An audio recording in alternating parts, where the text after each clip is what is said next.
70 سے 80% جو لوگ ان امپلائڈ ہیں، چاہے وہ تعلیم کے نہ ہونے کی وجہ سے ان امپلائڈ ہیں یا تعلیم ہونے کے باوجود وہ ان امپلائڈ ہیں، ان کے حوالے سے ہم نے ایک پروگرام ترتیب دیا تھا، بنو قابل کا پروگرام۔ ہمارا خیال تھا کہ جب ہم بنو قابل کی تعلیم دیں گے تو شاید ہم 1000-2000 افراد کو ہم شاید تعلیم دے دیں، شاید 5000 تک ہم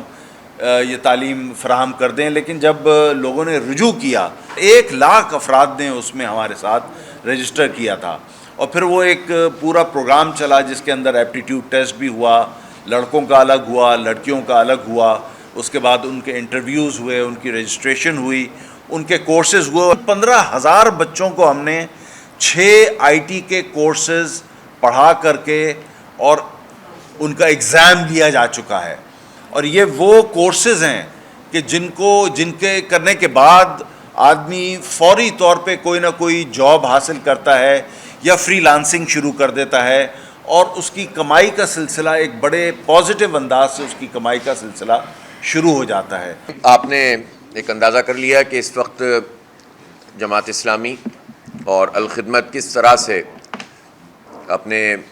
نوجوانوں کے لیے، یوتھ امپاورمنٹ کے لیے، ان کو تعلیم دینے اور ان کو روزگار فراہم کرنے، صرف تعلیم نہیں دے رہے بلکہ یہ ایک ایسی فیلڈ ہے جس میں روزگار فوری طور پر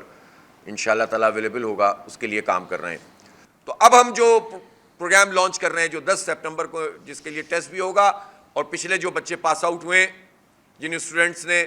جس میں نمایاں پرفارمنس دی ہے، ہائی اچیورز ہیں، ان کے لیے میڈل بھی ہوں گے، اور باقی سب لوگوں کو سرٹیفکیٹ دیا جائے گا۔ اس سرٹیفکیٹ کی سیرمنی بھی ہوگی، نیا ٹیسٹ بھی ہوگا، اور ہم پاکستان کی کریم کو جمع کر رہے ہیں کہ وہ آئیں اور فزیکلی دیکھیں کہ کتنا بڑا ٹیلنٹ ہمارے پاس موجود ہے۔ اتنے بڑے ٹیلنٹ کے ساتھ کوئی یہ کہتا ہو کہ ہم کچھ نہیں کر سکتے، اس کو تو ویسے ہی کرسی چھوڑ دینی چاہیے۔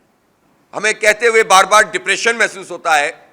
جب ہم دیکھتے ہیں کہ ٹھیک ہے ہمارا پڑوسی ملک اگر ہم سے آبادی میں 5 گنا بڑا ہے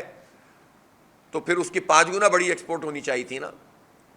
آئی ٹی کی وہ $15 بلین ہونی چاہیے تھی اگر ہمارے جیسے حالات ہوتے تو، لیکن اگر اس کی ایکسپورٹ اب 249 پہ چلی گئی، $320 بلین پہ چلی گئی ہے لاسٹ فسکل ایئر میں، تو آپ یہ بتائیں کہ ہم کہاں کھڑے ہیں؟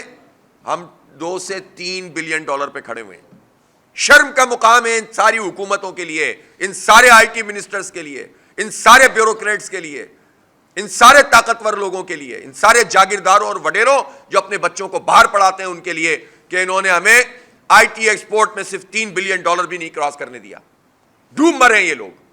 اعلان کریں کہ ہم ناکام ترین لوگ ہیں، ہم نے قوم کو جاہل بنایا ہے، اور ہم نے قوم کے زر مبادلہ پر اور فورن ایکسچینج پہ ڈاکہ مارا ہے اپنی نااہلی اور کرپشن کے نتیجے میں۔